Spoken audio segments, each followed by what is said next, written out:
The call came at 2:17 a.m. Not the polite vibration of a modern ringtone, but the old metallic trill, the kind phones used to make in the early 2000s. It cut through the silence of my apartment like a blade through fabric. I was awake. Not because of insomnia, because of the storm. Rain clawed at the windows of my 13th floor apartment, thunder rolling low and distant like something enormous shifting its weight in the dark. The city below was a sea of blurred headlights and wet asphalt, every sound softened by water, every shape distorted by motion. My phone lay on the nightstand. The screen lit up. No caller ID. Just one line beneath it. Unknown number. I frowned. No one calls at this hour unless something is wrong. The phone rang again. And again. A slow, patient ringing. As if whoever, or whatever, was calling knew I was awake and was willing to wait. I answered. Hello? For a moment, there was only static. Then breathing. Not the shallow hiss of a bad signal. Real breathing. Slow. Careful. Familiar. Daniel, a voice whispered. My blood went cold. No one had called me that in 5 years. Not since the funeral. Who is this? I asked. The line crackled, and the voice came back clearer. You finally picked up. It was her. My sister. Mara. She died in a car accident 3 years ago. I sat up in bed so fast the room spun. This isn't funny. Who is this? A pause. Then, softly, you still hate the rain, don't you? My stomach dropped. That was something only she knew. A childhood memory, me hiding under the table during thunderstorms, her sitting beside me, telling stories to drown out the thunder. My hands began to shake. This is impossible, I whispered. The breathing on the other end grew uneven, like someone trying not to cry. I don't have much time, Mara said. The battery is almost gone. What battery? Where are you? I demanded. Her voice dropped to a whisper. Between. Thunder cracked so loud the windows rattled. Daniel, you have to listen to me. The number you're seeing, it isn't mine anymore. It's not assigned. I glanced at the screen. The number was there now. And I recognized it. It was her old phone number. The one that had been disconnected after she died. My throat went dry. I watched them turn your phone off. I held it in my hand. The screen went black. I know, she said. That's when I lost it too. The static deepened, as if something was interfering. Mara, I said, barely able to breathe. What is this? Silence. Then, very carefully, it's a warning. The lights in my apartment flickered. About what? About you. About what happens when you don't answer the last call. The line went dead. My phone screen went black. And then, 1 second later, it rang again. Same number. Same deadline. This time, I didn't hesitate. Talk to me. Her voice returned, distorted now, like it was being pulled through water. There are others here, Daniel. People who missed their calls. Messages they ignored.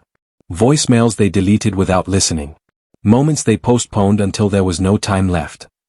A chill ran through me. Others where? In the static. In the gaps between signals. In the silence after the ringtone stops. Thunder boomed again, but now it sounded wrong, too close, too heavy, like something walking across the sky. Mara, what are you trying to tell me? Her next words came in a rush. Tomorrow, at 11:43 p.m., your phone is going to ring. A number you don't recognize. You're going to be tired. You're going to think it's spam. You're going to ignore it. My heart began to race. Don't, she said. Whatever you do, don't ignore it. Why? Because that call is you. And if you don't answer, you won't get another chance. The line exploded into static. The call ended. The storm outside fell silent. Not gradually. Instantly. As if the world itself had hung up. The silence after the call was worse than the storm. No rain. No wind. No distant traffic. Just the low electrical hum of my apartment and the sound of my own breathing, too loud in my ears, too fast. I stared at the phone in my hand as if it might start bleeding. Her voice had been real. Not a recording. Not a trick. Not a memory replaying itself. There were pauses, hesitations, the subtle imperfections of someone thinking while they spoke. Mara had been thinking. Dead people weren't supposed to think. I checked the call log. The number was there. Her number. Disconnected since the day I identified her body in the hospital morgue. Since the nurse placed the phone in a clear plastic bag and said, this was found in her coat pocket. Since I watched the screen fade to black for the last time. I tapped it. No network. I tried calling back. The call wouldn't even attempt to connect. No ring. No error. Just a soft, final tone, like the sound of something closing a door very gently. Sleep never came. Every time I closed my eyes, I saw her face as it had been the last time I saw her alive, half smiling, irritated that I was late, rain soaking her jacket, the glow of streetlights turning the road into liquid gold. Tomorrow, she had said. 11:43 p.m. A call I must not ignore. The next day crawled. At work, words blurred on my screen. Conversations passed through me without meaning. Every vibration of my phone made my heart stutter, every unknown number sending a cold ripple through my spine. At noon, I went to the old phone company office. The building smelled like dust and wires and forgotten technology. A woman with tired eyes and a headset permanently crooked around her neck pulled up the record. That number, she said, frowning at her monitor, was permanently deactivated 3 years ago. There's no active SIM, no routing, no forwarding. It doesn't exist in the system. It called me last night, I said. She looked at me the way people look at someone who has just quietly confessed to madness. Sir, dead numbers can't place outgoing calls. What if they're not using the network? I asked. She hesitated. Then what would they be using? I didn't have an answer. That evening, the sky darkened too quickly, clouds rolling in like a bruise spreading across the horizon. By the time I got home, the air felt heavy, charged, like the seconds before lightning strikes. I placed my phone on the table in front of me. 11 p.m. 43 minutes. I sat in silence. 11:20. The lights flickered once. 11:30. A faint sound crept into the room. Not a ring. Not yet. A whisper of static. Like a radio searching for a station. 11:42. My heart hammered so hard I could feel it in my throat. 11:43. The phone rang. Not the modern tone. The old metallic trill. The same one from the night before. The screen lit up. Unknown number. My fingers hovered above the screen. Mara's voice echoed in my memory. Don't ignore it. I answered. Hello? For a moment, there was nothing. Then the static parted. And I heard, myself. Not a recording. My voice, breathing, whispering in panic. Please, please answer. I don't have much time. My blood ran cold. What is this? I asked. You're me, the voice said. Or you will be. I don't know how else to explain it. I'm calling from, later. From after you make the wrong choice. The room seemed to tilt. What choice? A shaky breath. Whether to listen. Whether to believe. Whether to follow the signal when it starts to fade. The static surged, like waves crashing against the shore. You got the call from her, didn't you? My future self said. Yes. A broken laugh. Then it's already started. Started what? The space between worlds is thinning. The dead aren't breaking through. The living are falling in. Thunder rolled outside, though the sky had been clear just minutes before. Mara tried to warn me too, the voice continued. I didn't understand. I thought grief was making me hear things. I ignored the second call. What happened? Silence. Then, very softly, I ended up where she is now. Dead? Not exactly, my future self whispered. Unfinished. The phone trembled in my hand. You still have a chance, he said. The door hasn't closed for you yet. When the third call comes, you have to follow the sound. Not the signal. The sound. What third call? But the line was already dissolving into static. Before it cut off completely, one last sentence broke through. Don't let it go to voicemail. That's where the lost voices live. The call ended. And from somewhere deep inside the walls of my apartment, a phone began to ring. Not mine.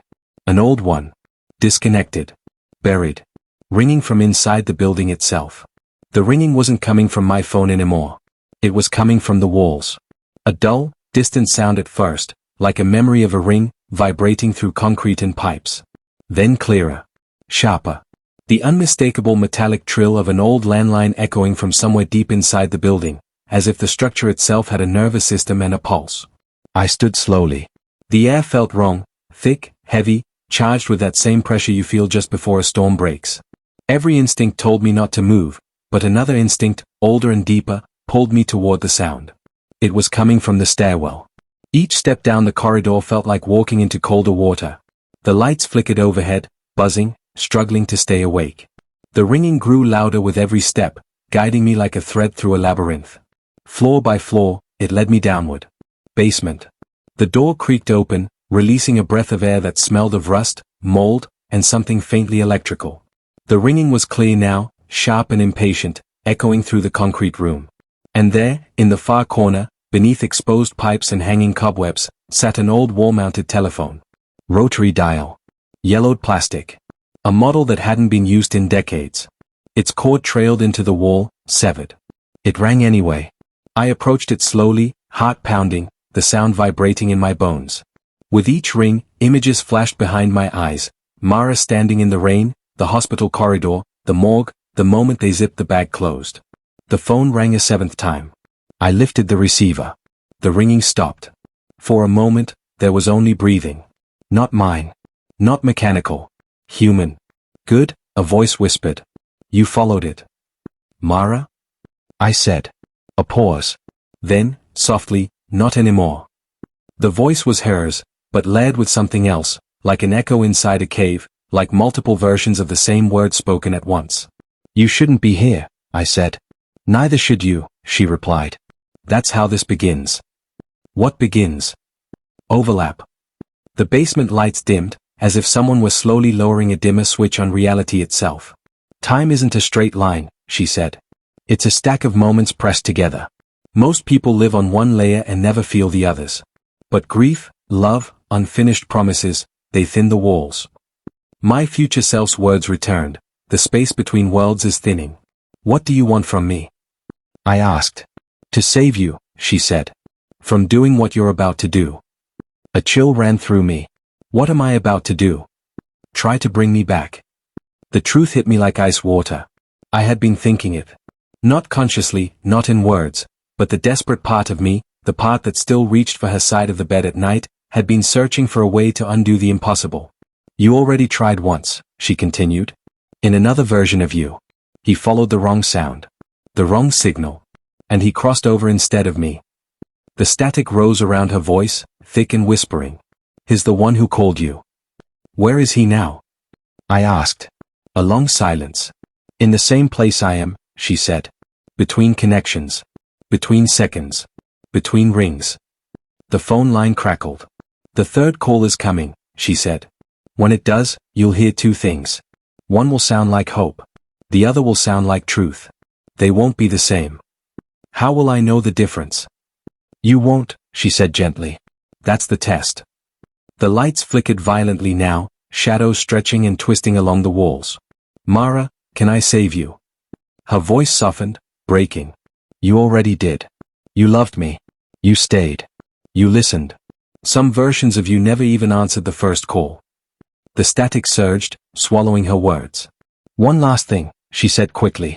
When the phone rings again, don't look at the number. Numbers lie. Listen to the silence between the rings. That's where the real call comes from. The line went dead. The receiver in my hand was suddenly cold, lifeless plastic again. But as I stood there in the basement, the echo of her voice still in my ears, my own phone vibrated in my pocket. Once.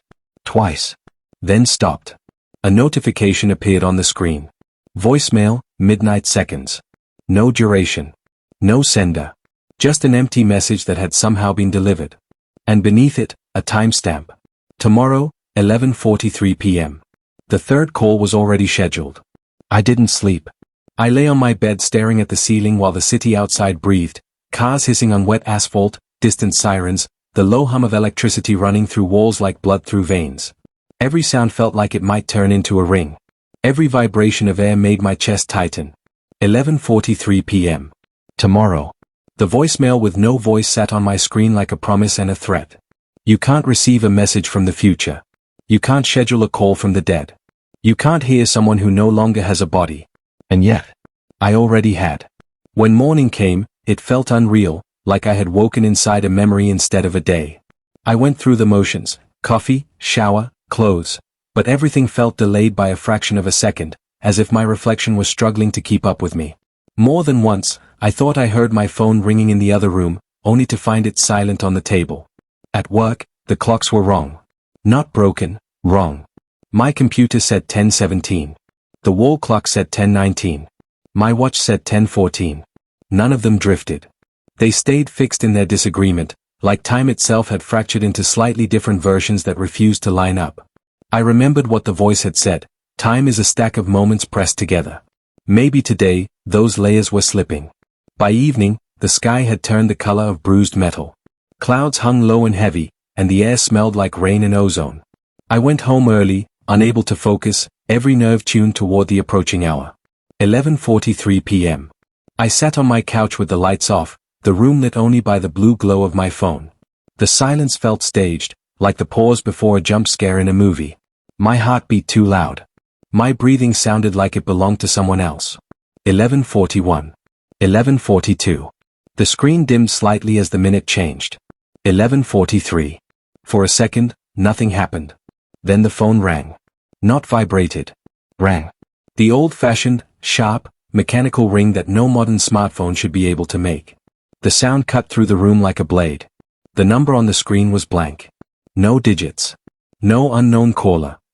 Just an empty space where identity should be. I remembered the warning: don't look at the number. Listen to the silence between the rings. So I closed my eyes. The ring sounded once. Twice. Between the second and third ring, there was a gap, a tiny pocket of quiet that felt deeper than the rest of the silence, like a hole punched in reality. And inside that gap, I heard breathing. Not through the speaker. Around me. Behind me. I opened my eyes. The room was the same, but not. The shadows were thicker, stretched in directions that made no sense, as if pulled by a light source that didn't exist. The air was cold, carrying the faint smell of antiseptic and rain. The phone rang a third time. I answered. Hello? For a moment, there was only static. Then two voices spoke at once. One was Mara's. The other was mine. Her voice was warm, aching with familiarity. Please, she said. This is your chance. You can stop it. You can change the night I died. You can take a different road. You can save me. My own voice, older, strained, layered with an echo like it had traveled a long way to reach me, said, don't listen to her. My skin prickled. You're me. Yes, the other voice said. What's left of me? Mara's voice cut in, urgent. His lying. His what happens if you don't act. His what's left when you let fear decide. The static rose, the two signals overlapping, bleeding into each other. Listen carefully, my future self said. She's not calling from the past. She's calling from a version of the world where you broke it trying to fix it. That's not true, Mara whispered. I'm calling from the moment before the crash. From the second where everything could still change. My heart pounded. The night of the accident flashed in my mind, rain-slick streets, a missed call, a decision to stay home instead of going out to find her. I can bring you back, I said, my voice shaking. You can erase me, my future self said. Those aren't the same thing. The room seemed to tilt, as if the building itself were leaning toward the phone, straining to hear the outcome. There's a junction, the older me continued. A point where timelines cross. That's what this number is. A dead line. A place where calls go when they don't belong anywhere else. Mara's voice softened. I don't need forever. I just need you to choose me once more. The way you didn't that night. The silence between the words was heavy, loaded, the kind of quiet where entire lives balance on a breath. What happens if I say yes? I asked. To me, she said, I live. To you, my future self said, everything else dies. Not at once. Slowly. Reality will bend to make room for what shouldn't exist. People will forget things. Places will shift. Time will leak. And eventually, so will you. I closed my eyes, tears burning. And if I say no? Mara inhaled sharply, like someone about to step into cold water. Then this is the last time you'll ever hear my voice. The phone trembled in my hand. The dead number was calling. Hope was on one side of the line. Truth on the other. And somewhere, in the thin space between rings, destiny was waiting for me to choose which voice would become the echo that haunted the rest of my life.